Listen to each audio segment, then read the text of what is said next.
The greatest power you possess is your ability to choose. Join Lowe's Moore as he reveals how you can begin to maximize that power by exploring yourself on the deepest levels and committing to making lasting and positive changes. Get ready to achieve breakthroughs that will lead to accelerated growth and transformation, because you are now tuned in to The Blueprint. Why the actions contradict the lamb. I'm fellowshipping when I'm with the fam. That's more relations, that's foreign and foreign.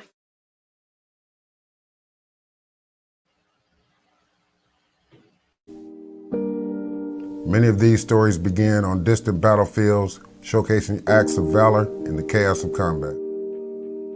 The story behind Doris Miller's Navy Cross, however, began in the kitchen of a battleship on a beautiful, quiet Sunday morning. The nation was at peace, and most of the ships assigned to the naval base at Pearl Harbor, Hawaii, were pierside. The date was December 7, 1941. Miller was a Navy cook, one of the few ratings open to African Americans at the time. He had just finished serving breakfast on board when he heard the alarm no sailor ever wants to hear. Zero quarter, all hands man your battle station. Deafening explosions and thick black smoke filled the air as torpedoes began to rip into the hull of his ship. Miller ran to his battle station, an anti-aircraft battery, just to find it was destroyed. That's when an officer spotted him and asked him to help save the ship's captain, who was bleeding from a shrapnel wound. After assisting the captain, Miller manned a .50 caliber machine gun, and despite having never used one before, began firing it at incoming enemy aircraft to defend his shipmates. By the time he ran out of ammunition, enemy aircraft had bombed and torpedoed through the deck of the ship, and he immediately began to carry his injured shipmates off the sinking ship and to safety. Thousands of American sailors were killed during the attack on Pearl Harbor, but it was clear that Miller's heroic actions saved the lives of many who would have otherwise died that day. Miller was recognized as one of the first U.S. heroes of World War II for his actions that day, and was awarded the Navy Cross by Admiral Chester Nimitz. He became the first African American to earn the Navy Cross. After his award, Miller returned to the fleet and continued to fight. In 1943, his ship was struck by a Japanese torpedo and destroyed. On December 7th, exactly 2 years after Miller's heroic actions at Pearl Harbor, his parents were informed their son was missing in action. While Doris Miller died in battle, his fighting spirit and legacy lives on. His name has come to be synonymous with heroism, bravery, and selflessness.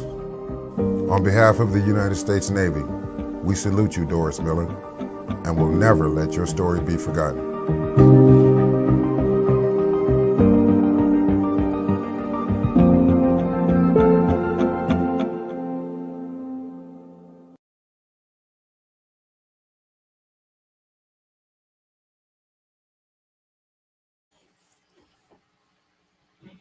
Good morning and welcome back to the Blueprint Podcast. On this amazing, I don't know if you've been outside, but the weather has been amazing. On this amazing Memorial Day weekend, right? We will celebrate Memorial Day on Monday, but it's something that we deemed a holiday. And for many, it's 3 days. I mean, people were traveling all over the place because they have Memorial Day off. And man, we pay tribute and honor to all those who have fought for this country, who laid their life down for this country. We remember you. We salute you. We honor you today on the Blueprint Podcast. And on yesterday, now, if we can bring back that picture of Doris Miller. Now, I have to admit, for many years. I mean, I can go all the way back to, as far as I can remember, is elementary school, and I used to see this picture all the time, and of this person. I didn't really know, but when you look back through the history books, there were always one picture, the black and white picture, just like this, would just pop up of Dorius Miller. And I really didn't know who he was. And actually later on, I got confused with the character that Cuba Gooding Jr. played, where he ended up becoming a deep sea diver when people in the Navy were in trouble. They would send down deep sea divers. I got him confused. Every time I see the picture, I used to think that was the person. I can't remember, the person. If anybody can remember Cuba Gooding Jr. playing a deep sea diver, it was called Men of Honor, right? And so, yeah, I used to get confused. And a couple of weeks ago, if you would remember, you were watching the show, and I had a gentleman on by the name of Martin McDonald. And Martin was on the show, and he was talking about his program, Black Diamonds academic program, Academic for Success program. And he had, maybe you guys don't remember, but he started to talk about Doris Miller. And he had invited me because his Black Diamonds program, these young men have been fighting a battle.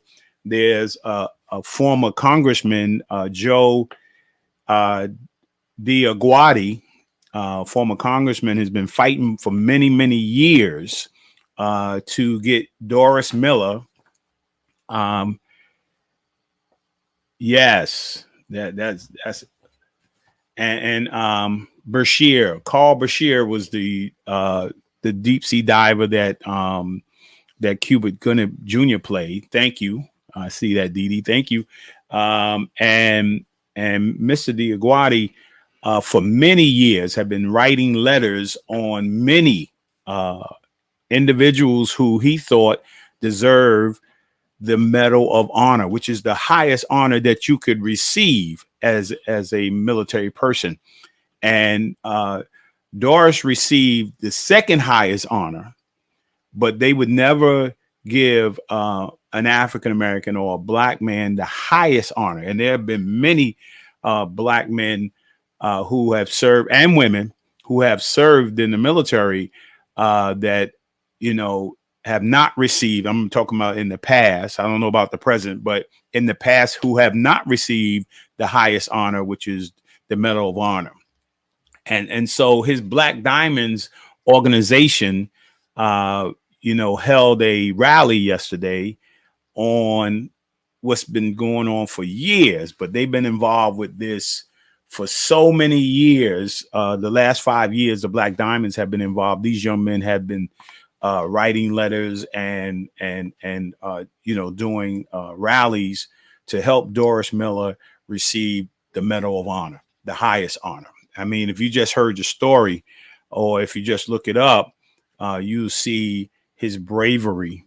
Because it said in there the only thing that a Black man could do at that particular time was to work in the kitchen on a ship.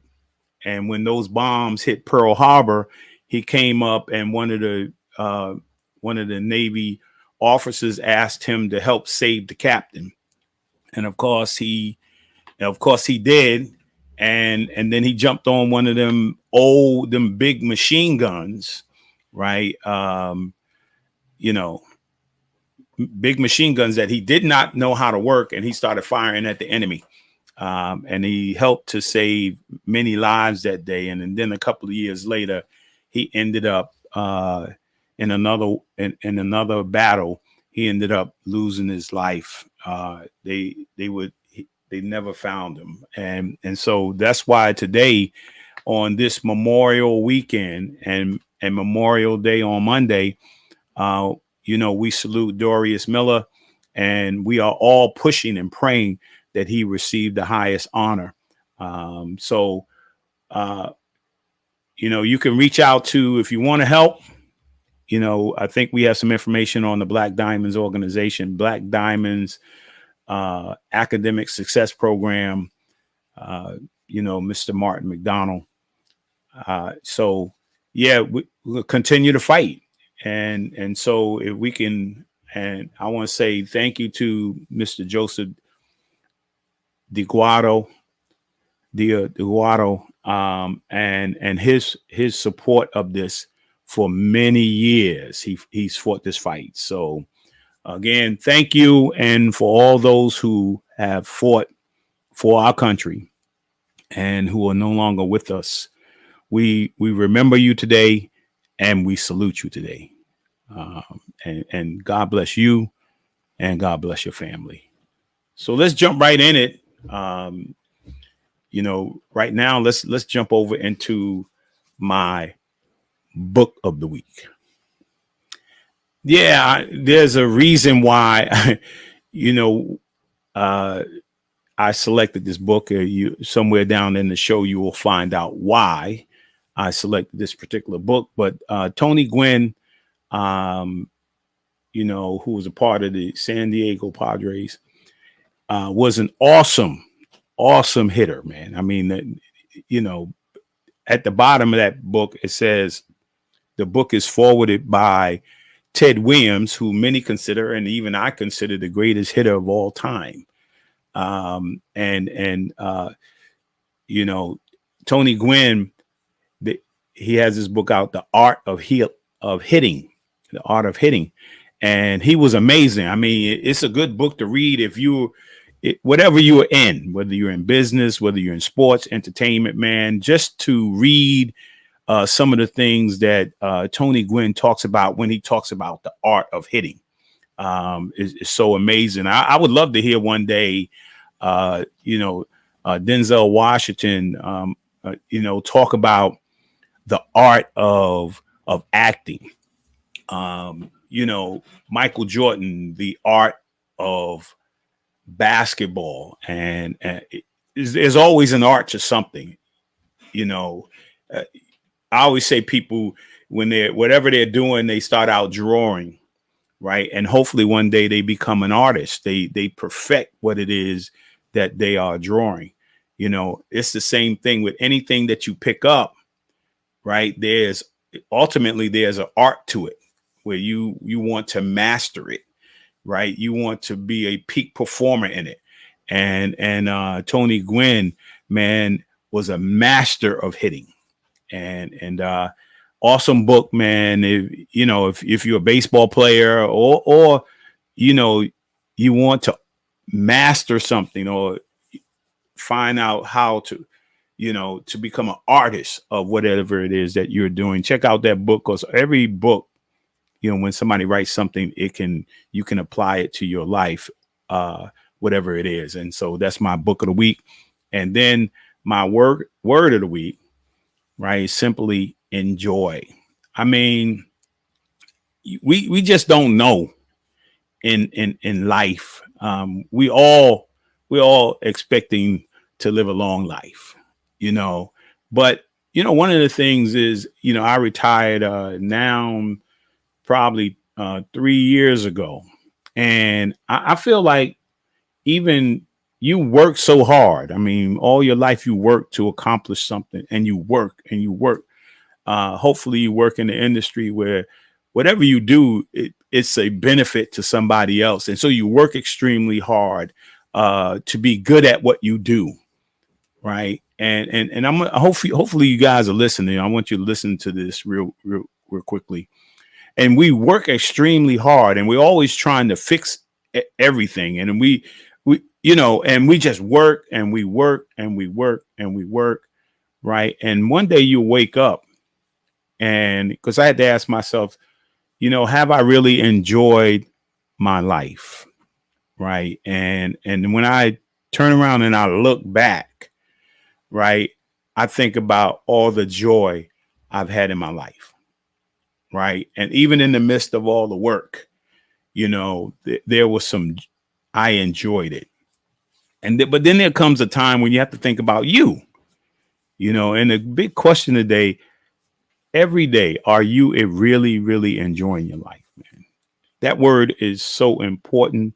Number one, to have joy in your life, but to enjoy your life means that sometimes you got to pause. You got to pause for a moment, and you got to think about, when I'm going for a walk, I'm looking at the trees, I'm looking at the sun is out, or if it's raining, or if it's snowing. I mean, I'm enjoying the snow. I'm enjoying the moment, right? And I say to each and every one of you, if you want longevity, you got to pause and think about yourself and ask yourself the question, am I really enjoying myself? Right. And you got to pause and enjoy. Back in the day, say you got to pause and smell the coffee, right? Smell the flowers, pause for a second and just relax, right? And detox from all. I didn't know, man, man, I'm still in detox, man, when it comes to all the stuff that I'm trying to get out from all the things of working hard and trying to save the day, right? I'm still detoxing. I'm 4 years later. And remember, I was 27 years at the Boys and Girls Club, and I'm still detoxing, right? Trying to get to that place where I truly and truly, truly enjoy this life. So when you wake up in the morning, man, think about how you can enjoy this moment, enjoy this life. And then next, it's really not, it's the Pierce Harper affirmation and quote moment. We're going to pop that up. Yeah. Carmelo Anthony retired last week. And I like this. This is a quote, or a statement. He said, I won back in 2003, the night I shook David Stern at that time was commissioner of the NBA, hand on the draft stage. I made it out of Red Hook. Now, if many people don't know, Red Hook is in Baltimore, right? And a gang infested area. And that's where Carmelo Anthony grew up. I won at life. He said, when I shook David Stern's hand, right, I won, right? I'm out of that environment, right? I'm out of this place. I can go and find my place, find my purpose, right? He said, I won, and many of us who grow up in tough neighborhoods, and we graduate from those tough neighborhoods, and then we get an opportunity to go on to college or higher education, or man, we won, and we win even more if we can turn around like Carmelo Anthony did, both in Baltimore, in Puerto Rico, and also at Syracuse University, where he's still giving back. Just powerful, man. Everybody look at it, all the points, over 10,000 points, man, amazing score, man, amazing basketball career. Let me say this about Carmelo Anthony. No matter what people say, he's a professional, and I wrote something on my page, about Carmelo, hey, when a man owns up to his wrongs, right? When you own up to your wrong, right? And you face your fears, at the end of the day, you can be proud, you can smile and say, look, hey, I've overcome my mistakes, right? And I've been a blessing, or I've given impact to the world, and he's doing some amazing things. And I expect that his son is going to do some great things as well. But, we salute Carmelo Anthony, man, and you have won, right? You have won and will continue to win. And I'm looking forward to what impact you're going to have off the court as well. So, yeah, and let's continue with my music of the week and movie of the week, right? The 50 years of rock and roll. Man, we're going to talk a little bit about that later and what that music is with my guests. But yeah, it's more than 50 years. That's just right there. That's just 50 years, probably more than 100 years of rock and roll. But, you know, that's my music of the week. And then my movie of the week, had an opportunity to take a look while my grandkids were on their nap. I just happened to run into this particular movie on HBO Max.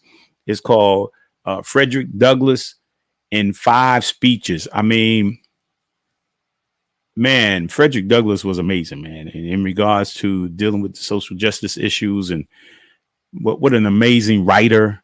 Man, his 5 speeches. If you get a chance, just take a moment, man, and check that out, man. You'll be pleasantly surprised at who Frederick Douglass is. You know, so I always say this: if you don't know where you've been, you don't know where you are, and you have no idea where you're going. So history is important, right? And make sure you you know, check that out. And then I think we're honoring or saluting you know, the late great Tina Turner. You know, Tina is amazing. Man, she was still performing, you know, close to up into, you know, her passing. Man, again, that's history right there. I mean, Tina Turner, just amazing entertainer. You know, may she rest in peace, man. And God bless her family as well. Yeah, congratulations to P.O. Sheila Miller. Man, I have to give it to Sheila, man. You know, I got to say this really quick. Sheila, you know, was a member of, is still a member, you know, of our church, Emmanuel Pentecostal Faith Temple. But she was also a member of the Boys and Girls Club of Mount Vernon. I seen Sheila when she was little and growing up, man. You guys have no idea what this young lady has been through. And I'm not going to tell you what she's been through, but she's been through some crazy stuff. And I want to salute her for the courage, right, to keep getting up, man. Right. I think it's Donnie McClurkin said, we fall down, but we get up. And I have to say that that's an appropriate song for Sheila. Every time she's falling down, every time something tragic is happening in her life, she keeps getting up. Right. And we salute her on becoming a police officer. Right. And she's out there to serve and to protect. Man, the Moore family, we are extremely proud of you, and just keep it up. Yeah, just keep it up. So I think that's it for the salutes. Oh yeah, my person of the week. Man, my person of the week is Sammy Davis Jr. Man, Sammy Davis Jr. is a triple threat, right? He can sing, dance, act. Man, if you never made, you should go in there and get some old movies of Sammy Davis Jr. and especially get the one where he plays Mr. Bojangles. Man, I was thinking about when I saw the picture of Sammy Davis Jr., I was like, man, I got to find that movie, Mr. Bojangle, man. Man, it was electrifying, man. Sammy Davis Jr. is just a wonderful actor, entertainer, just amazing. He's my person of the week. And then coming next week, special guest, the Renaissance Man. We got Alvin Clayton Fernandez. Man, Alvin is the owner of Alvin and Friends in New Rochelle, New York. He's going to be my guest next Sunday. We're back on next Sunday. And next week, we'll start season 4 of the Blueprint podcast. And man, I'm looking forward to season 4. Man, hate to see season 3 go, but time moves on. And man, what better person to start out than with Alvin? I mean, you know, he's taking the time out of his busy schedule to be with me. and we're going to have a wonderful and great conversation. Yeah. And then right after him, I think it's June 11th, man, we got Richard Dolphin. Man, he's gonna be good, man. And recording artist, reverend, motivational speaker, community organizer, activist, and youth mentor. Man, he can rap too, man. I mean, he's funny too as well. And he's coming up. And I'm excited about that. So yeah. And right now we're in the waiting for our guests. So I'm just going to keep on talking. Let's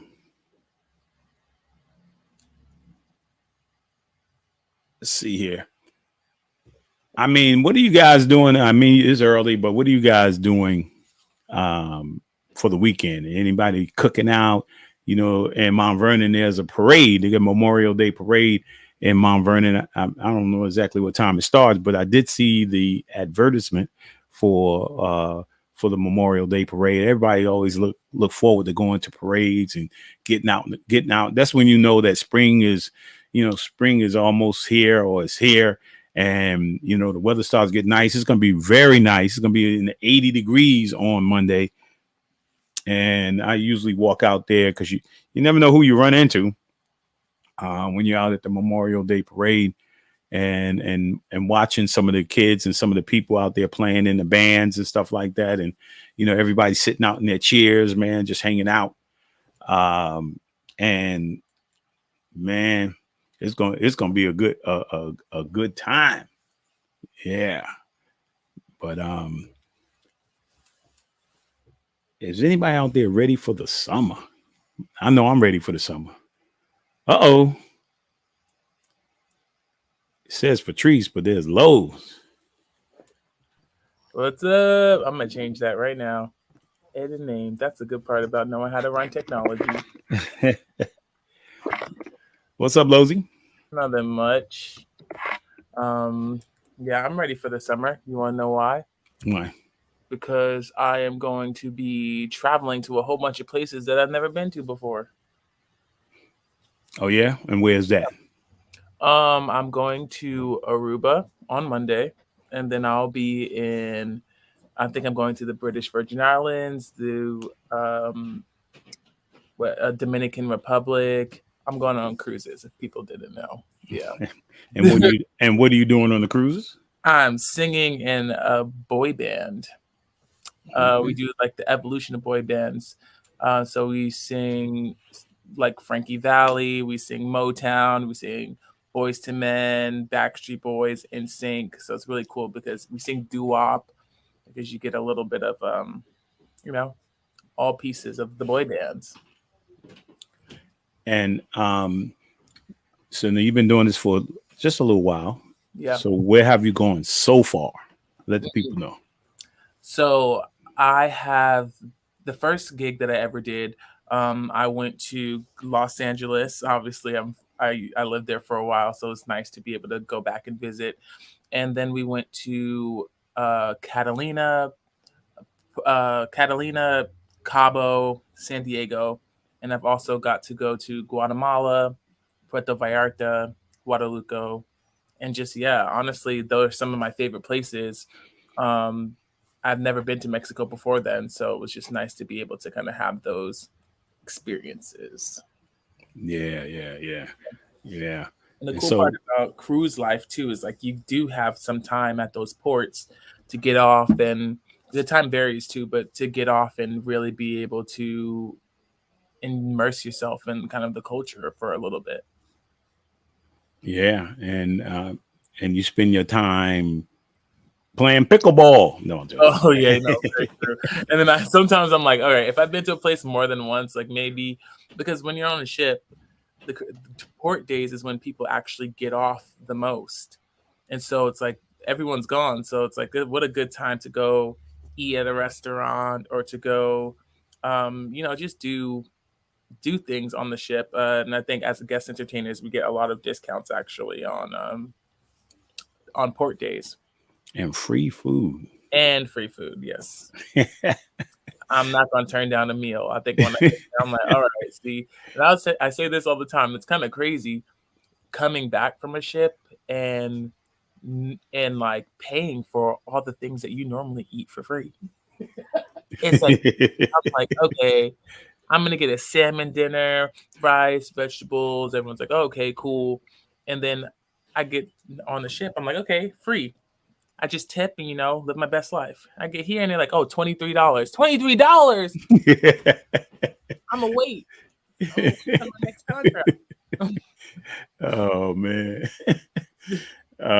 But talk a little bit about, like, now this is different, over the years doing the acting and of course doing the singing and all the things that you've done in the past, and then taking on this responsibility. What was the experience the first time?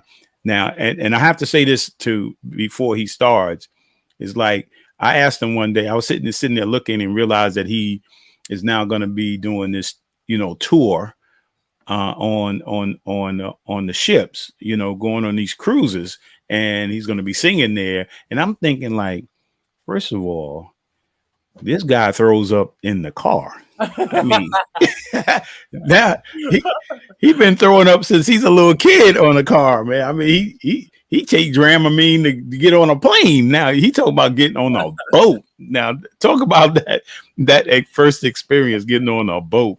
Okay, so I think, like, when I got I was a little bit nervous. So I think I watched a lot of like YouTube videos. Something I'm so grateful for those type of resources. But I remember just someone saying they were taking Dramamine up to 2 days before they got on the ship. Mm-hmm. So I'm thinking, like, okay, like, let me try it out. So I took Dramamine, and by the time I got onto the actual ship, I couldn't tell that it was moving. And so I was like, okay, I'm feeling good. I think I might make it. And then, like, at nighttime, they started to step on the gas, and I was like, uh-oh, hold on now. Hold on, time to lay down. And I think, like, for the most part, like, dancing on the ship, singing on the ship, it's pretty, like, I feel pretty good. I mean, you can tell the ship is moving. But I think, like, I just kind of had to stay up on, like, making sure that I'm eating. And usually singers have all these quirks before they perform. They're like, oh, I don't want to eat a lot. But you can't do that when you're on a ship. Like, because your body is very sensitive to, like, movement and things. So you need to make sure that you have food in your stomach so that, you're not as affected by the motion sickness part of things. And so I was definitely surprised. Yeah, so I made it. I was like, man, he going on a ship. And honestly, I always tell people, I'm like, if you would have told me this time last year that I would be singing on a cruise ship in a boy band and living in New York, I probably would have never believed you, because for the longest, my passion is still acting, film, and television, but it was just nice to kind of pivot and for a moment and reclaim, I guess, my relationship with singing, with music, with everything. And I think that I through this process and learning new music and being able to just perform, I think I've kind of found a new love for it. Oh, a new love for singing? Oh, yeah, for sure. I mean, I'm not trying to do it all, but I mean, I'm trying to do it. Don't get me wrong. But I got to be careful what I say on these airways. Next to, I'm going to be booked up for the rest of the year. Oh, man. Yeah. No. But, man, you seem to be living your best life. Yes. Cruise ship life. I didn't know it was meant for me. Yeah. Neil, what's up? Hey, guys. How is everybody? We good. How was your match? Good. I actually played well. I played a little tennis this morning, and then was looking forward to coming on here. And I didn't know Lizzie was going to be here, so it's great to see both of you. Oh, yeah. Lozy's talking about his cruise ship experience. I heard a little bit about it. Congratulations. Thank you. Yeah, it blows my mind because anything moving, he's not good. I mean, since he was a little kid, And we found out very early, like when he said, "Oh, I don't feel well," when he says he doesn't feel well, you need to have a bag out already, because so. Well, getting enticing with a job is a good way to overcome some of those fears. I'll tell you that. So very true. I'm like, I got a job, I got to get paid, so I got to do this show. That's what it's about. Yeah, and then I think the whole acting thing, everybody's in a lockdown. The acting, no, I don't think. No, writing. Oh, the writers are. The writer's strike. Yeah, the writing strike. Yes. With everything that I got a nice little tutorial on it yesterday. A lot of my friends are writers in Hollywood. I'm working with several screenwriters right now on developing them into new musicals, and everybody's talking about it. And obviously one of the big things is, AI, artificial intelligence, and how they're worried, rightfully so, that, people are starting to use AI to write scripts and to write things. So it's anytime there's new technology like that, you really must, nip it in the bud at the start, because you never know what's going to happen with it. So it's a big deal right now, and I'm in solidarity with them. Absolutely. Yeah. Somebody was showing, just as an example, somebody was showing me yesterday. I was actually 2 nights ago, I was doing a show in Detroit. And one of my actor friends, she was just nominated for the Tony Award last year, Jeanette Bardell, and she's also a writer. And she was showing us all how, if you know how to talk to the AI, what they do is they go and they can have a way of going into the history of anything that's written. I'll say that again, anything that's ever been written, and they can develop, if you ask them the right questions. It could be a resume. They can do a better resume. They could probably do this talk show and talk about me better than I can. So it's just amazing what's happening now. So that's the worry. Yeah, but I think sometimes you take the human part of it, though. I mean, like if the tennis game was, done by by robots. I mean, the basketball game, you no longer had no officials, so you had all this infrared lights running around and calling plays and stuff like that. That made no human feeling with what I say from stage. So I do about 100, besides writing Broadway musicals and doing all that. I for 20 years I've had this concert career going around to all the Broadway performing arts centers, and somewhere in the concert I'll say to the audience, you know what makes this unique? And it's no different with basketball or any other sport. I said, you're in the audience, we're here on stage. We could be on court, we could be on the field, but we're never going to have this mix of humans, this same mix of humans again, these exact people in this place. And that's what makes it exciting and unique and human. And that's why you never know. They always say you never know what you're going to see or hear, because that human experience, there's nothing like live. I say live theater, but it could be live entertainment, live sporting entertainment. So I don't think that's ever going to go away. People need that release. People need somewhere to go. Yes, people have been watching on TV forever. They can, even the AI that they can come in, but there's nothing like going there and feeling it. I know it will happen in some format, because the younger generation that's grown up just with AI is going to develop something like that. They're going to have to. That's their world. But I don't think ours, hopefully, will never go away of seeing human beings, entertaining or playing. I hope. Let's hope, guys. Yeah. What's your thoughts on that, Lozy? Well, I feel like, especially because one of my side gigs, I used to tutor a lot. Well, I still tutor. And I remember one of the kids I was tutoring was like, "Oh, like I'm going to use this like AI, like chat GBT thing to like write an essay." And I'm like, wait, what? And apparently, like, literally, you could just write on there, like, "Hey, write me a full-length essay on," like, you could just pick the most random topic and it will literally write your essay for you. And I'm just thinking, like, I'm pretty sure this is not allowed. Like, at the end of the day, like, you still need to be able to, now they have chat GBT generators where the teachers are aware that chat GBT and AI exists. And so they take your papers and they run it through a generator, and it will tell you the percentage that is AI generated. And so it's very interesting because they're monitoring a lot, but they know that they can't control it. And so that's the crazy part about it. It's like this is now becoming, it's influencing so many different like markets. Yeah, and if I may just piggyback on that, my friend Jeanette, who I was just talking about, who's on top of all this, she said that yes, there are some public schools that are not allowing it. She said, but some of the private schools, they see where it's going, and they're actually telling their kids to learn it and do it, so they could be on the, because there's going to be money to be made, and so we're going to take advantage of it. There's no doubt.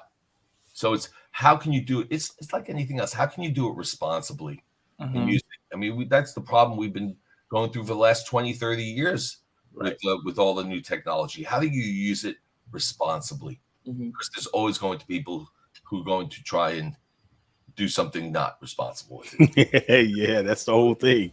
There's even invasive quality in the music industry, I think, already, where you can say, I want to hear Michael Jackson sing a cover of this song.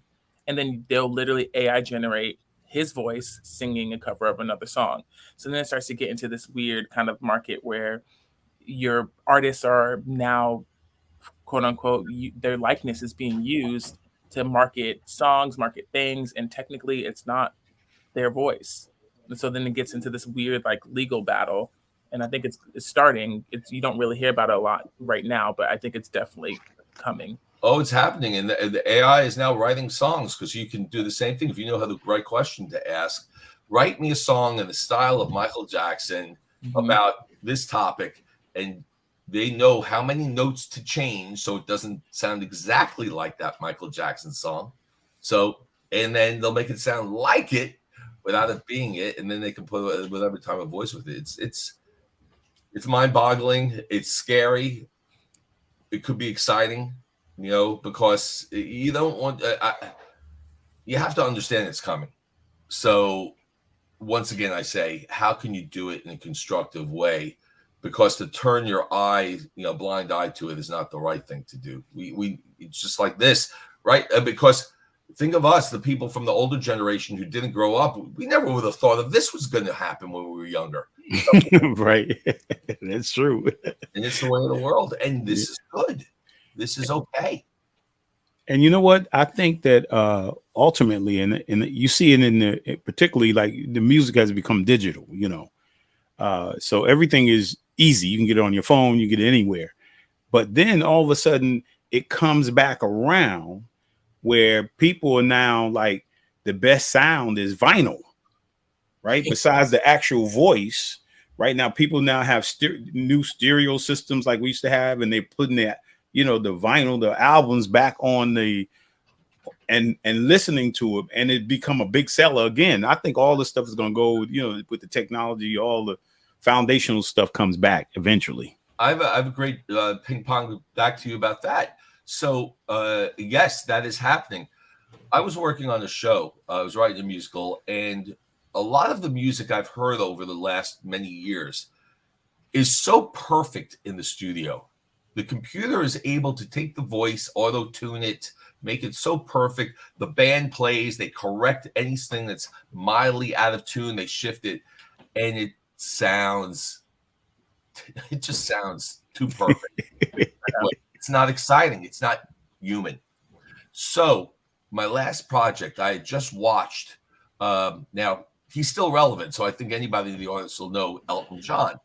But Elton John, when he was younger, he would go to a chateau in France, bring his band.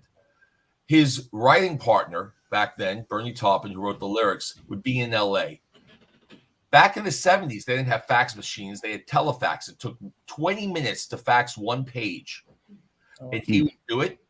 Elton John would get the tune. He'd write it in 20 minutes. He'd bring it to the band. They'd hash it out. They'd go into the studio. They'd play it. Then they sing some harmonies on it. They played it live. Sing some harmonies, add the orchestra later, and what you got was a very human sound on those records.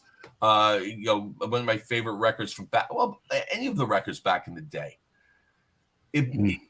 So I went into a project purposely trying to make it sound, I won't say sloppy. That's not the word. Human is the word. We want those imperfections. We love those imperfections. Vinyl, you put that crackle, you put that on, you drop that needle. Oh boy, it's comfort food, right? It sounds like, oh yes, that's an experience. I'm not saying the other stuff is bad. Right. I'm just saying that I agree with you that human element of all of it. It doesn't have to be perfect sounding in tune. It could be a little bit. Of course, it should be out of tune horribly. That would be terrible. You know that. I'm saying you want it human, and that's what we're going for. Yeah, yeah. And if I could digress for a moment, you weren't on when I did my book of the week, right? No. And I did my book of the week on Tony Gwynn, The Art of Hitting. The best, Tony Gwynn. So there it is right there. You know, because for me as a basketball player, I wrote a book called Championship Thinking. I can't even remember the author, but I found it because I was trying to master the sport. I was trying to master basketball. And a lot of it is, you know, we are limited physically. And so what I realized in perfecting my game, I had to be more mental. So I found a book called Championship Thinking. And of course, Ted Williams, one of the chapters was on Ted Williams, his ability to increase the baseball and slow the baseball down in his mind. Right. And then, you know, I found the book on, you know, with Tony Gwynn was still playing at the time, and you know, listening to his conversation about on hitting. Right. So I put the book up there. People probably wondering, like, hey, you know, we're talking about entertainment, you know, Broadway, all these different things. Why did I put the book up there? A baseball book of all the things. Well, I put it up there because Neil, I was doing some research, and so I realized you were a very good baseball player. So yeah. Let's start out there with the whole baseball. Look, all county, you know, here in Westchester. Right. Yeah. Talk a little bit about baseball, and then I have a picture of you and not playing baseball. I couldn't find that, but Hank Aaron. Yeah. Yeah. Wow, there's a lot to unpack there. Baseball is my life. I went to college to play baseball. Yes.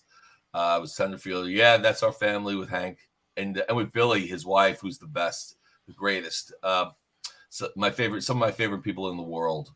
So yeah, I started off playing like anybody in Little League. Was all county in high school. Went to Binghamton, played college ball. Wanted to play pro ball. Didn't work out for me there, but I transferred all of that. But here's something that's pretty interesting that I don't think you knew, and you just did it. My father, growing up in the Bronx, okay, I was raised in Rockland County, but my father was in the Bronx boy. His favorite player was Joe DiMaggio. Okay. Back when we were growing up, there was no baseball camp in every corner of, so I loved it so much. My father sent me to the best baseball camp he was able to do. Scraped together the money. And for 10 years, I went to Ted Williams baseball camp in Lakeville, Massachusetts. The greatest thrill of my life to this day is I got picked out of 1,000 kids to show my swing in front of Ted Williams. And I was 12 years old, and I let it rip off a tee. He said, he was like a real life John Wayne. Show me that again, son. And boom, I did it. He says, you have a mighty fine swing. I wouldn't change a thing. I ran to the telephone, which back in those days was on telephone pole a mile away. I called my father, who was at work in the Bronx. Ted Williams told me I had a good swing. So one of the true highlights. And when we went to every day, when we went to breakfast or lunch or the dining hall, they had that big picture of Ted Williams and his batting zone. And so I learned everything about Ted Williams. Just to digress about Ted, is that A, he knew the strike zone, B, discipline, but they said he had unbelievable eyesight. Made him a great pilot as well. Extraordinary, like top, millisecond of the world, that he could see the spin so well on the ball. And that kind of, that probably was the X factor that not too many people talk about so much, to have that kind of gift to be the spin. Because it's all about, yes, you gotta know the situation, the count, and all of that. But if you can pick up the spin and know it's a slider or a curveball or whatever's coming in. Fast forward, I had this good, I've been in the middle of this incredible, once again, grateful, this incredible Broadway career, writing shows. And every year we go down and we raise money across the country. I just got back from Detroit. We raise money for Covenant House to help homeless teens across the country. I'm very proud of that. I initiated it, got the Broadway community involved. We've raised about $40 million to help teens across the country. And we have one coming up on Wednesday at New Jersey Performing Arts Center as well. And while I was in Atlanta, they had done their research, knew I love baseball. And that's not usual in the Broadway world, that you have somebody who was an athlete coming into the Broadway world. And they knew that. And I was thinking, I'm a very big fan of the old Negro Leagues, and I was trying to research a musical about writing something about the Negro Leagues. And Hank Aaron, I knew everything about him, was the last Negro League player left standing in the major leagues. He played for the Indianapolis Clowns. And of course, he was a big fan of Jackie Robinson, as most everybody was, but he was the last person. So my friend in Atlanta said, listen, would you like to interview Hank? I said, oh my God, would I like to do it? Went over his house with my family. He was so gracious. And then it turned from 15-minute interview, turned into 3 hours. And then his wife, Billy Aaron, who's my hero.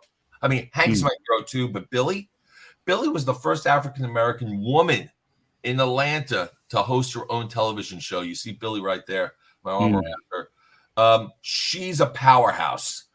And wouldn't you believe that when we got there, they had a beautiful piano. You can't see it. It's to the left of her. And she loves Broadway show tunes. So after we did the thing with Hank, we went to the piano and we just sang show tunes for about an hour. Hank wasn't really into that part of it. The next day, Billy picked us up at the hotel and took us out to lunch. My wife, Rita, and my son, Lucas.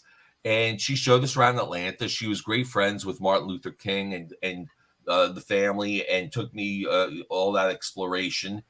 And she had her best friend, Henrietta, with her. And then we went back to her house again and sang Broadway tunes for 3 hours.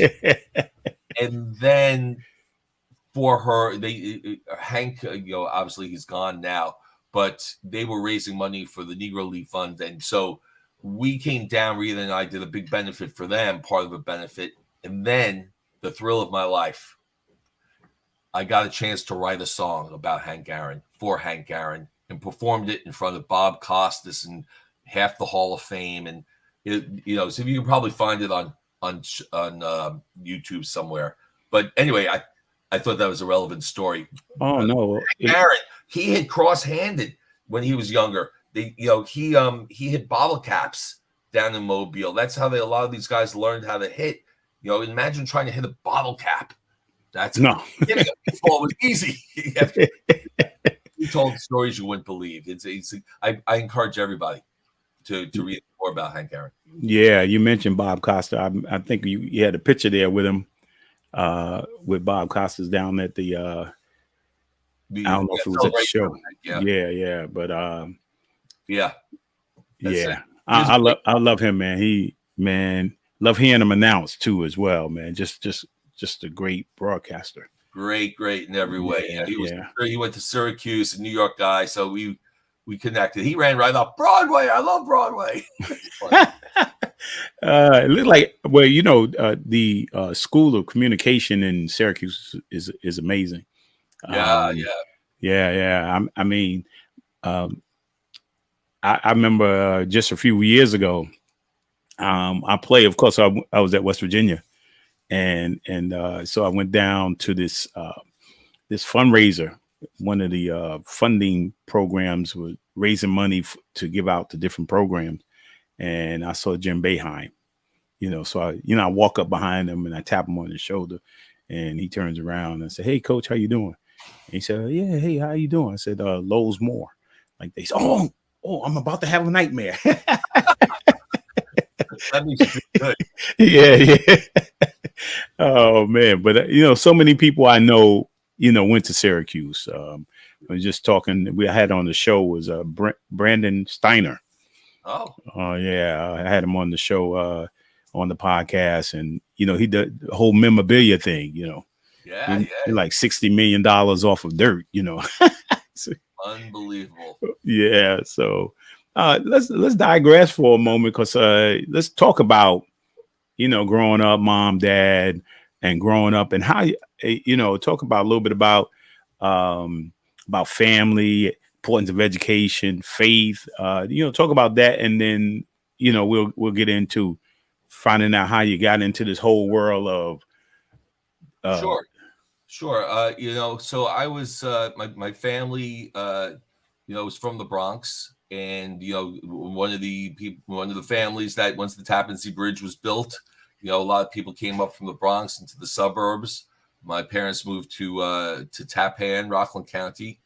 I grew up the youngest of three. My father, played basically stickball on the street. He played sandlot ball. He didn't play really much more organized than that, but I loved it. And growing up, we were, tight-knit family.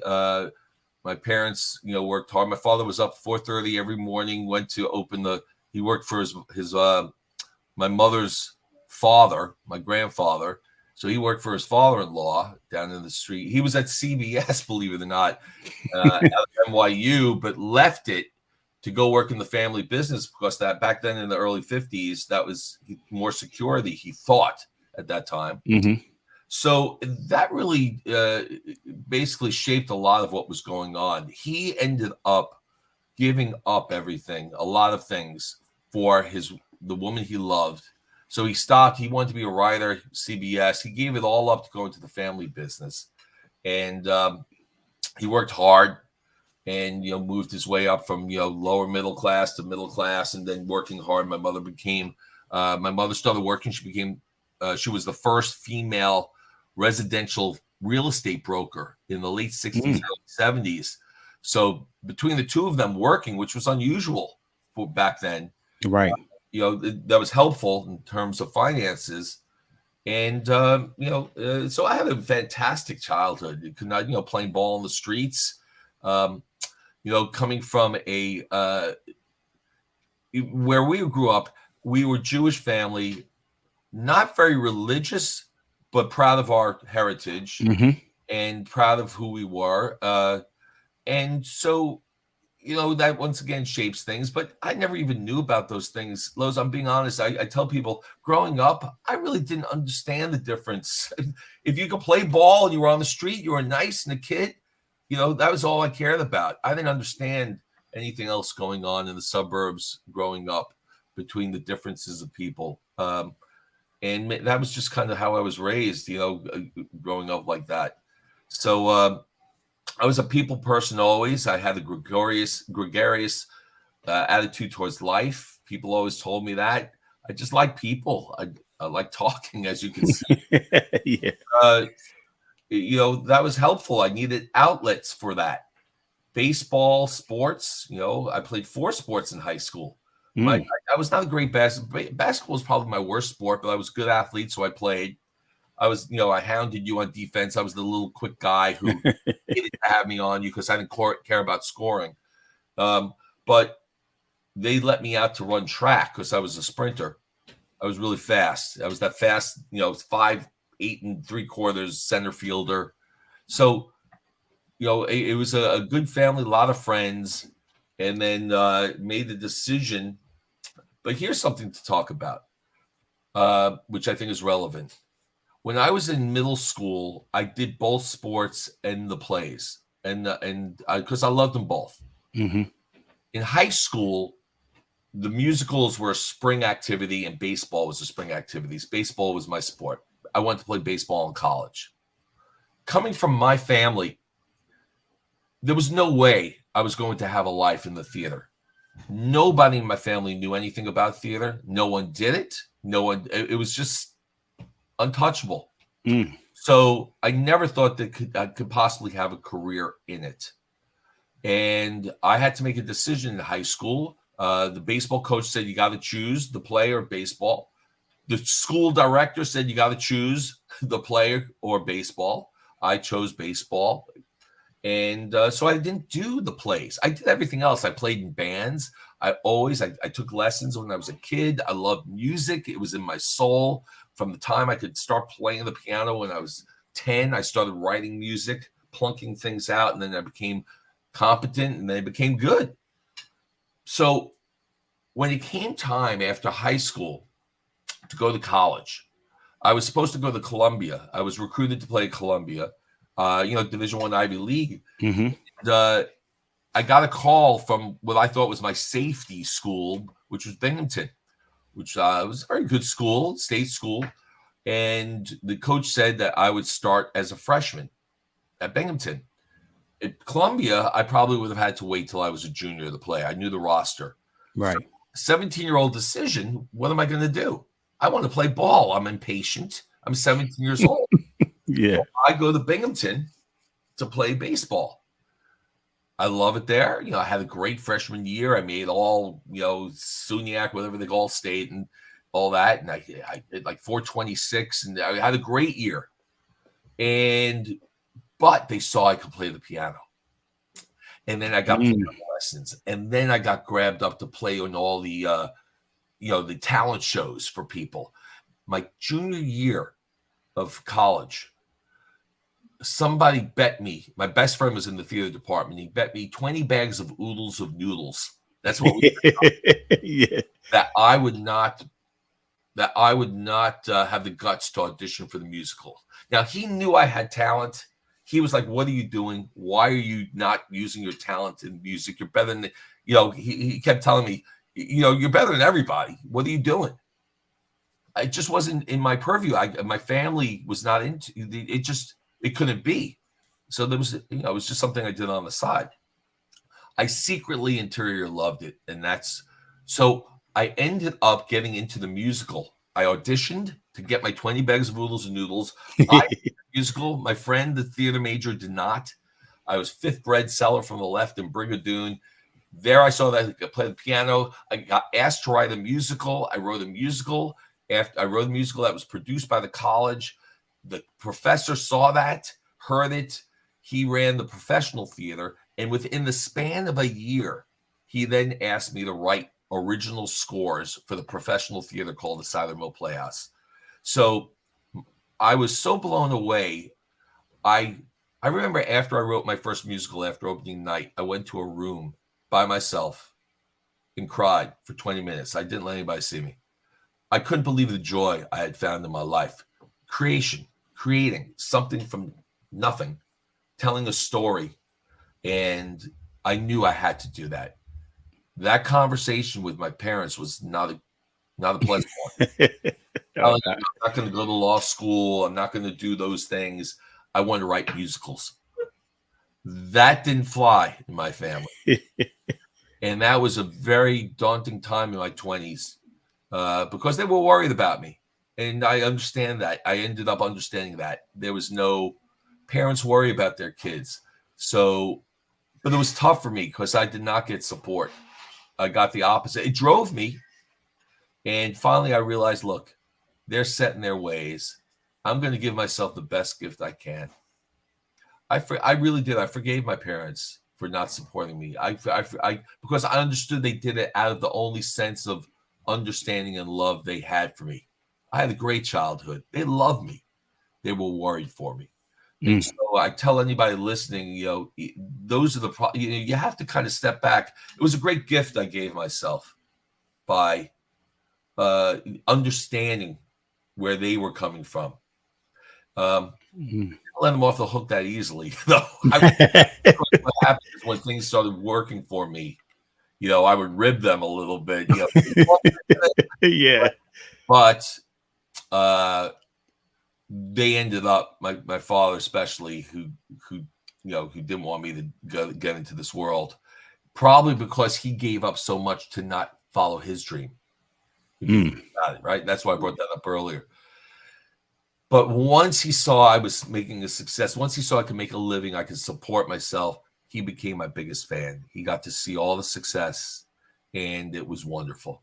And so and for years he got to see that. So it ended up well. And so that's kind of the family background. I hope that gives a sense of. Oh yeah, definitely, without a doubt. How I got into it. So yeah, that was perfect. Yeah. And so talk about, this whole world now that you have now created. All right. And the theater and, all those wonderful things. Sure. Yeah. Don't forget your wife. Yeah. There she is. So this is how baseball and theater mixed in the best possible way. People don't know this. You can see the most famous people on the planet Thursdays during the summer in Central Park on the baseball fields. They have something called the Broadway Show League. And in the Broadway Show League, all the Broadway shows have softball teams. They play at 11, 1, and 3. And while I was trying to pursue my career, my friends were already Broadway stars. I was trying, I wasn't performing anymore. I was writing. It's very hard to have a show on Broadway. It's a lottery ticket. And so I was brought in. I was working with everybody, doing some, developing my shows or having them do my concerts. But my friend brought me in as a ringer. I was a baseball player. So I came in, I was 20-nothing years old, and they were lobbing the ball in. And basically I was hitting it wherever I wanted to. And so I became like a stud of the Broadway Show League. And which was nice, but I used that as my introduction to meet people on Broadway. And I'm using something that I did well. So I came on for practices. I would teach all the chorus people and everybody who wanted to learn how to hit and how to field. And it was great. Well, a few years into that, I'm a ringer. I'm playing with the Phantom of the Opera softball team. And in comes this beautiful woman who I never saw before. She's on the team. She had just come off the road. She was starring in Phantom of the Opera on the road, and she was coming in to take over on Broadway. Her name was Rita Harvey. And my friend said, "Oh, don't even think about her." I said, "What a nice friend." Don't even think about her. She just got a terrible relationship. She likes the leading men, pretty boys, And that didn't stop me. So, she played softball. She was in theater. She was beautiful and the most talented and nicest person you could ever imagine. And I was smitten. So, I persevered, and we've been married, coming 24 years. So that's awesome, man. My wife, Rita Harvey. She had a chance to star in Fiddler on the Roof on Broadway, opposite Harvey Fierstein and Alfred Molina. And she's quite extraordinary. She's, it's so funny when people say who's the talent of the family. It's my wife. She's extraordinary. To this day, she still does it all. She's my, one of my top singers in all the concerts we do, and she's as kind as she is talented. So, and we've made a beautiful life with our son Lucas. So that's you can see that in all those pictures. We're in the middle of it. Yeah. So that's where should we go from there? Talk about now getting into the whole. Okay. So good. That's a great one. So it's a great question. When I got out of college, I was writing musicals. It's not easy to break into that world. I was playing in rock bands. I played in one of the top rock cover bands in the tri-state area called Boys in the Attic. We played all over the place. And then I played with my friend Joe Durso, and he'd worked for Bruce Springsteen. And so I started touring, and we were opening up for major bands. But I needed to write, but I didn't sing. So I knew that if I wanted to have my material sung, what better way than to write musicals? Because in musicals, the characters sing. They're singing my material. And I knew. So I was coming out of college. I started writing and going down. I first went to the Elmwood Playhouse in Nyack because I was late to it. So I started doing every show there for a couple of years. While going into the city, I auditioned for the BMI Musical Theater Workshop.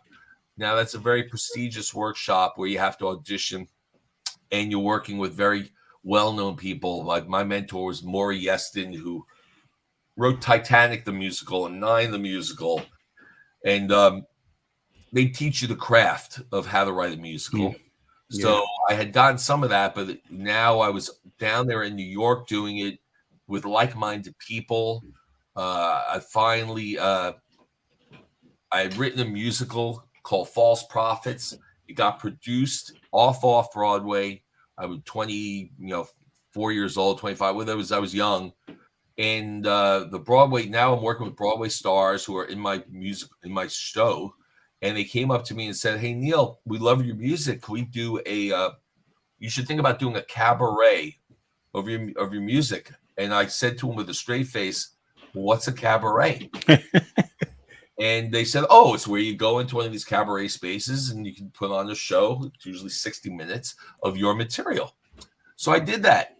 And I met some wonderful people doing that. I had the amazing Broadway stars singing my material. All of a sudden, it wins the 1995 Bistro Award for Best Show, Best Cabaret Show.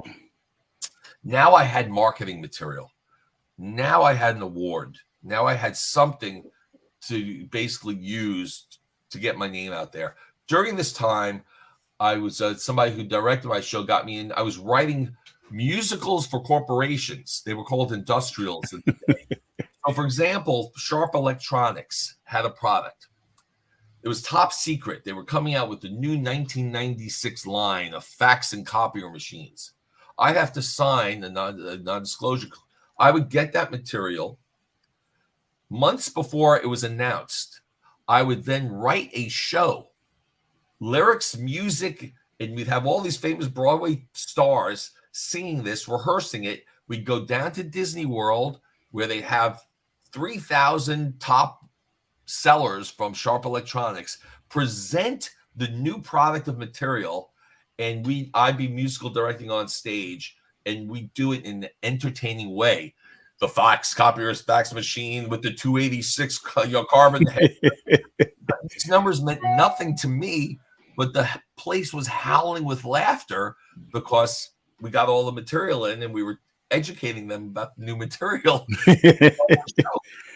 So that's how I cut my teeth. It's whatever you needed to do to get in there.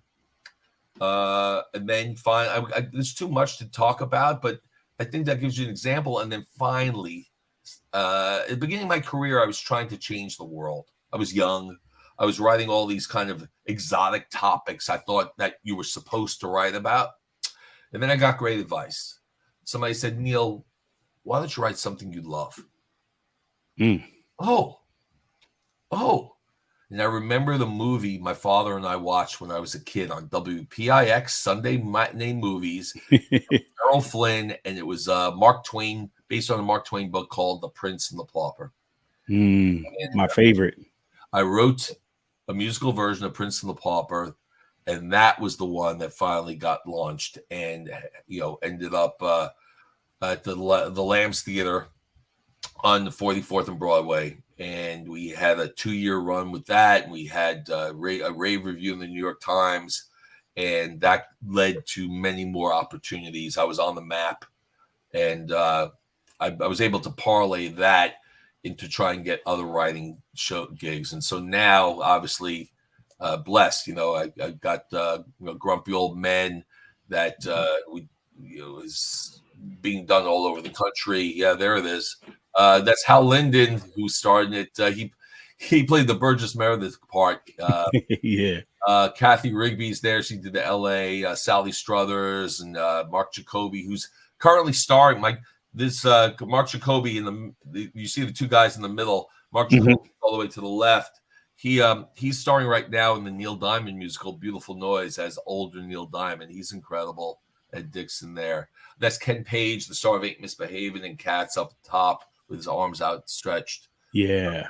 So I was blessed with that. That's getting done, and I have a new musical called The 12 that is being directed by Tony Award-winning writer John Doyle. That's opening September 8th at the Goodspeed Opera House in Connecticut. That's one of the more prestigious regional theaters in the country. That's how it works. You go to a regional theater first, you do it, and then bring it to Broadway. And I'm writing that with Robert Schenkkan, who's a Pulitzer Prize winning writer, Emmy Award winner. It's going to be incredible. So anybody wants to see it, the Goodspeed Opera House, that's where Annie started. That's where Man of La Mancha started. A lot of musicals start there. And then I'm happy to announce on your podcast that I have one of the more exciting things from that. I'm in the middle of writing and composing a new musical based on a hit movie. So you're hearing it here first, folks. A big thing about what's happening on Broadway, for good or bad, is they're turning movies from the 90s into musicals like Grumpy Old Men. Personally, I would rather do something original, but once again, you can't be blind to it.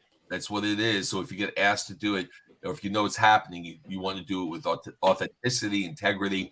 So I found my favorite comedy, and I got very lucky. I called the screenwriter, and I am the composer of the new Broadway-bound musical, My Cousin Vinny. My Cousin Vinny. Yeah, I remember that movie. Yeah. Exciting. We're in the middle of developing that. Awesome. And then I think we had some pictures of some of the plays that you've done. Oh yeah. Wow, they did send me that. That's great to have them all in one. That's a nice collection there. Yeah. Tim and Scrooge, I wrote with the editor of Mad Magazine. That was we had a nice run of that at the Westchester Broadway Theatre. That's gotten done. Okay, let's go down. My other new show I was going to talk about, Charlie Hustle. Lowe's, you know who that's about? That's my new musical. I just wrote it, and that is about Pete Rose. Oh, okay. And very Greek, Shakespearean, American hero, tragic figure, to go from such a high to such a low. And here's something really interesting to talk about. I think it would be nice to talk about, is the reason I was asked to write that by the book writer who wrote the dialogue and the lyrics, Ryan Noggle, brilliant writer in Hollywood, wrote The Neighborhood, the hit television series, The Marlon Wayans Show. And, obviously a lot of people know of Pete Rose and know the downfall of gambling. Mm-hmm. But I thought it was a perfect opportunity to go beyond baseball. I thought it was a great opportunity to explore something that's never explored in musicals. It hasn't been explored in many years, and that's gambling addiction. Yeah. And, so this transcends just baseball, and people don't really think of gambling addiction as a real addiction. It's not as sexy as some of the other addictions, but it's real. And what's happening right now with FanDuel, and you see the Sports Kings, I mean, because of the explosion and the easy access to all of these online betting sites, more gambling addicts are being created in such a short time than ever before in our history. And look at all the commercials. I mean, all of the sports pro teams are now in bed with all of these online gambling sites, and it's brought up. It's quite controversial. I understand it. As a businessman, I understand it. What is professional sports going to do? If they don't get in bed with them, somebody's going to be making those billions of dollars. That's right. So they're forced to go into bed with them to make that money. If they don't do it, somebody else is going to do it. Well, yeah, you can bet on who's going to make the next shot. Yes. Who's going to get the next hit. Yes. So the whole debate, is it hypocritical? That they took such a stance. I have very strong opinions. I know way too much about the subject. So when you write a musical like Charlie Hustle, Pete Rose, what we do is we present it all and then let the audience decide. But no one really knows the real story.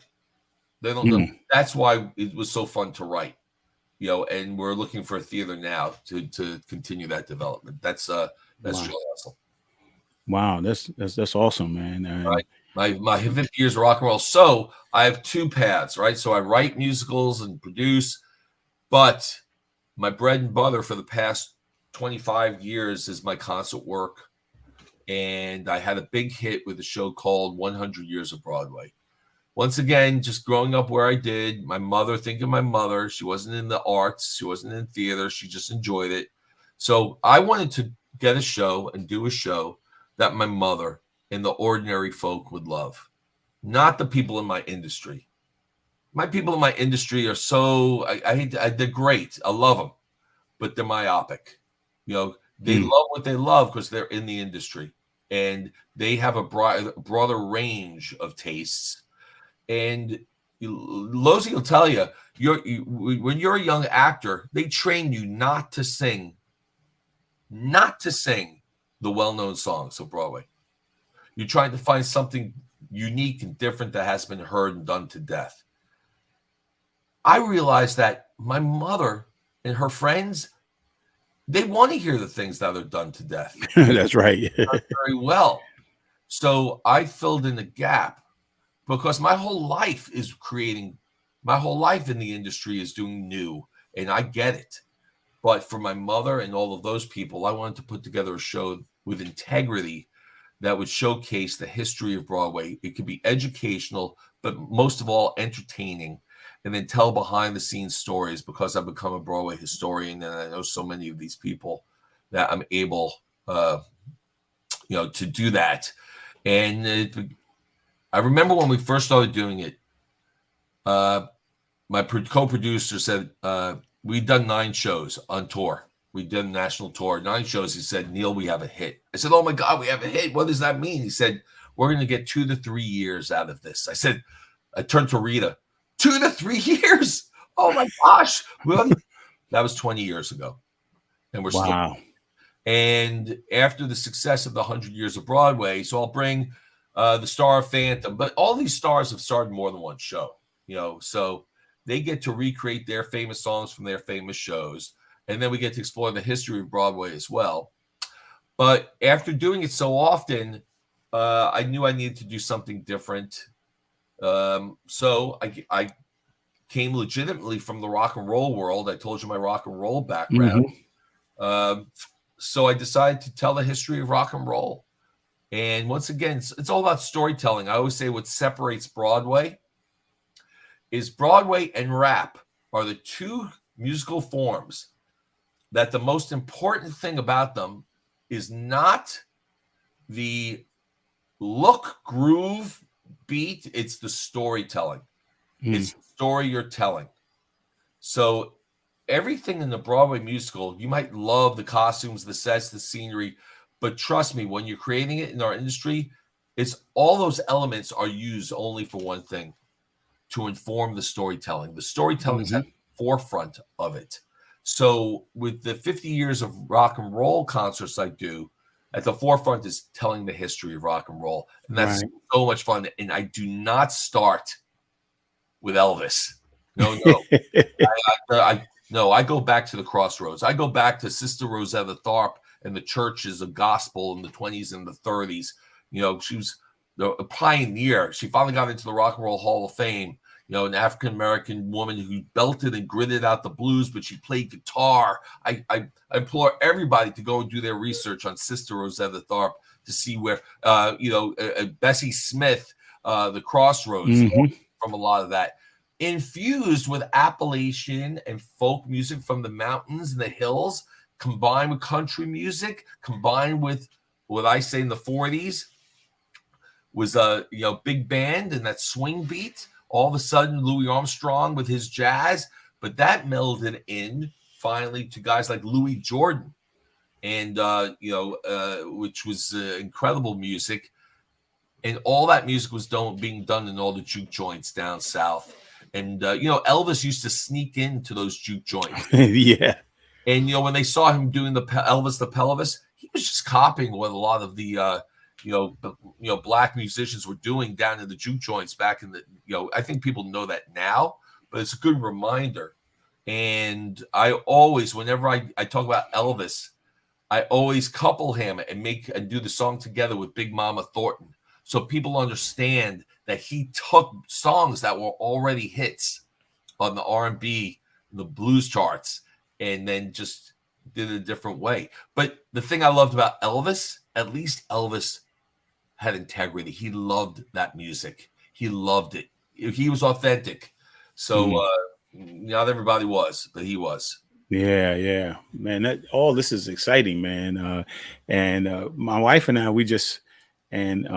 Losey, one of his classmates is now on tour in Hamilton. Yeah, so she's one of the stars in Hamilton, and when I'm in my car, man, I like listening to a lot of the plays, the musicals. I like the Lion King and all those different things. I love it. Just taste. Those are good ones. Yeah. So, and I know Losey, that's he's young and this is his world, and there she is. Yeah. People forget she look at that guitar. People need to look at this and understand what that meant back then. Yeah, and she was just the one who got famous doing it. There were many, so if you've seen one, there are a lot of people out there. Wow. Well, Neil, this is amazing. I don't know if Losey's still there or not. Losey and his crew, they're the future of our business. So I'm very excited for where our business is going. And knowing Losey as a young kid when he came to work at my theater camp, I remember he's got a bright future. So I'm excited to see what I got to keep you guys connected. You know what? That's the other thing you need to do. Always use connections. Yeah, and talk a little bit about before we get off the 12. Yeah, so there he is. Okay, he's back. So the 12. When I was doing The Prince and the Pauper a long time ago at the Lambs Theater, the Lambs Theater was a church originally. And we had discussed a new type of musical, doing a new musical with the people the producer. And I was put together with somebody. It didn't work out with that collaborator. It's like a marriage. When you collaborate with somebody, you see them as much, if not more, than your family. And marrying two people together to create a show, that's before you bring in everybody else who works on it. All the cast and creatives and all that. So the idea was, I've always been fascinated about the history of religion. Always a deep thinker about it and the effect it's had on mankind. So the original premise was about the 12 apostles. And I remember my first inclination after it didn't work out with that first collaborator was I was writing what was called a song cycle, which there was no dialogue. It was just songs. And I was comparing all the apostles, because all the apostles splintered off and had their own different ways of looking at what ended up becoming Catholicism. And so my idea was to pair them up and have them each have a voice of a different rock star, because rock and roll also had very unique, different apostles of rock.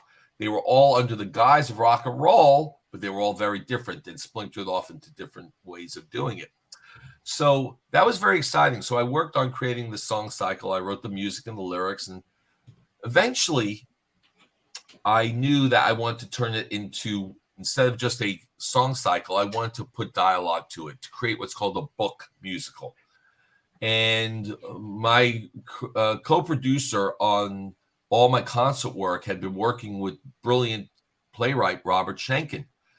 And Robert, he's like, Neil, do you want me to put you in touch with Robert? I said, are you kidding me? Of course. I mean, Robert won the Pulitzer for the Kentucky cycle. He ended up winning the Tony Award for All the Way, starring Bryan Cranston. And He was nominated for the Oscar for movies he wrote, and TV Emmys. He worked with Tom Hanks and Steven Spielberg on the Pacific, the miniseries, and many others. So it just so happened that we connected, and he was very interested in this material. So he ends up going, and we met in Seattle where he was living at the time. And he wrote a book, basically the dialogue to create a story of what happens after the, basically think of it as a sequel in time of Jesus Christ Superstar. But there was no religion yet. We wanted to put it in the moment of crisis. And we wanted to see it from the perspective of the followers, not the superstar. So, what happens if you are a blue-collar man, you're working on a fishing boat, you're somebody who's just making a living, all of a sudden, this charismatic leader comes in, this teacher, this rabbi, this man comes in, and you give up everything to go and follow. You leave your family. You're lauded as heroes. Everything's going great. And all of a sudden, everything turns on you. Your leader is tortured and killed. And then you're being hunted to be killed yourself. What do? And, the dark soul of the night. What do? Do you go back home and start fishing again? Or do you continue on that journey? These are not charismatic people. These are followers, the ordinary people. And we realize, what he realized is that after the crucifixion, they go back. There's nothing written about it. You just know they go back to where they had supper the night before, and they're in crisis, trying to figure out in real time what just happened. There's a traitor. What's going on?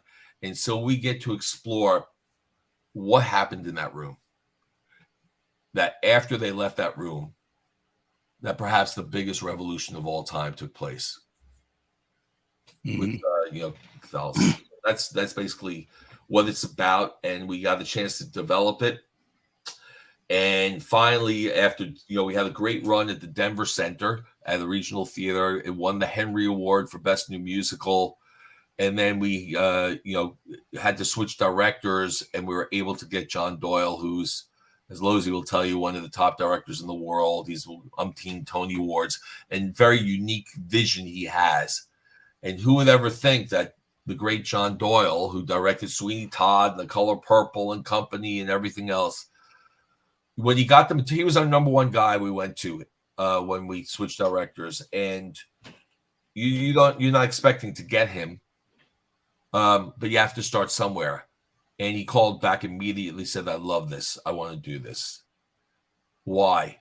Turns out that when he was a young man, before he went into directing, he was in the seminary. And so he has a deep, deep passion for this storytelling. I'm coming back to it, to telling the story. And so I can tell you that to be up at the Goodspeed Opera House, we have one of the most amazing casts I can ever think of. It's not been announced yet, so people can look out for that. You can go. Tickets are on sale now. Opens the first preview September 8th, and it runs through October 29th. And, of course, being produced by Cody Lassen, who's produced many Broadway shows, and Joe Grano, who produced a little thing called Jersey Boys. So we have a good team behind us, and hopefully coming to Broadway after that. So I could not be more excited about this. And it's original. It's not based on a movie. It's based on some of the greatest material ever written, but it's not, right. But it's an original piece, and that excites us in the industry. That when you get to see an original piece done, like a Hamilton that was based on a book but not a movie, we love that. There's always space for new. There's enough. Now, once again, I don't want to begrudge them because I understand the business. You're told to write Pretty Woman. the musical. You're told grumpy old men. You have to, because producers want to hedge their bet. They're betting $20 million, and it's easier for them, they think, if they have a title that people already recognize. Right. Some like it hot. So I get it. It's part of the business. But I think if you asked everybody, we'd all tell you we'd rather see original material, and we'd rather see audiences responding to original material. But yet we get it why producers do what they do, and why audiences want. Think about it from the audience's perspective. If they're going to have to shell out $150, $200 for a ticket, and they're going to see something called Hadestown, or they could see Beetlejuice, they're probably going to go see Beetlejuice because the ordinary, not the people in the theater now. I'm talking about the tourists. They're going to go with something they know because they're going to hedge their bet, probably. Yeah. But you got to change their minds. You got to keep bringing out exciting, new, fresh shows that excite people. Yeah. So, Losey, as we come to a close, any questions for Neil? Neil for Lowe's? Lowe's, I think you were around. I'm just saying, I'm so proud that you're continuing to pursue. You're doing exactly the right thing. I can tell everybody listening that many, many, many Broadway stars got their starts on cruise ships. It's where you cut your teeth. It's where it's the friends you make now on those cruise ships. They're going to be the directors, the choreographers in the business years. They're going to be the ones hiring you. So be kind and nice, and you want to be the one who wants to work. Our industry is about readings, new plays being developed, and they're going to say, "Oh, who are we going to have for that part?" And somebody's going to say, "Oh, there's a great guy. He's up and comer. He sings. You won't believe Losey. I was working with a show on a cruise ship." That's how it's going to work, and I'm excited for you. So my question, it's not a question. I'm just a cheerleader for you. Thank you. Yeah. Losey, any final? Yeah, I mean, I had so many great nuggets today too. So I'm filled, and I'm just excited and encouraged, I think, throughout the process in general, to know that, this is a process. And at the end of the day, wherever stage I'm in, I feel like I'm always learning and always open to learning, and always kind of building this accordion of experiences that is life, I guess, and using it whenever it's appropriate. So, and starting from, way back when I was even able to, intern for you, and just really, that's kind of where my love started, because I think before then I just wasn't really exposed. I was exposed to musical theater. I just didn't really know a ton about it. And how to navigate the spaces, and just kind of open my eyes into the kind of the possibilities for even a career in the arts. So yeah, I'll say, well, you're more than welcome. You're a delight always from the first second I met you. I'll say this one thing. I tell you, whenever I do any sort of talks with younger people in the business, I always remind them that it's hard because you have to go in an audition, and then you're being judged. Right. But you're not. Trust me, you just need to be the best version of yourself, because you can't try and read the minds of people, the directors in the room. They have people they know. They're looking maybe it might be a costume fitting. You don't know why you're not being done. But if you have faith and belief in yourself, then always just don't think of it as a competition against somebody else. Just think about being the best possible version of yourself. And hopefully somebody wants that. That's what they're looking for. And then you'll be there. But here's the other thing I'll tell you too, for anybody listening, is that you can go out and not wait for people. You can create your own theater. You don't need money to do it. Find like-minded friends. Find somebody who plays piano, have them MD it. Go and get an original thing, or do your concert, whatever you do. I've seen great work. Now, this is not musical theater, plays, at the Rock in Central Park. A theater company, a Shakespearean theater company, uses a rock, Shakespeare by the Rock. And they just go out there and they do it. And people kind of stop, and there it is in Washington Square Park. They do it in New York. Not everybody's a motivator. Not everybody's that guy who's a producer. But if you're not that guy, then team up with somebody who you know does it, and then you do your specialty. And there's ways to continue your craft in inexpensive ways, without having to rely on other people. I always say that you guys and your friends could get a different play to read every other Monday night in somebody's apartment in New York. And right there, you're working on your craft. And find one up-and-coming director and have them direct you and do it once and then come back and do it again. There's so many different ways, and just don't forget the other opportunities. Yeah. Well, Neil, I want to say thank you, man. I appreciate you taking out the time of your busy schedule and hanging out with us, and man, I was blessed by your whole story. I appreciate that. I have a big show tomorrow night at the Penguin Repertory Theater in Stony Point in Rockland, my home. I try to do as much as I can locally too, because 98% I'm on the road. And I tell everybody to come. It's the music of Neil Berg, starring my wife Rita Harvey, but it's sold out. So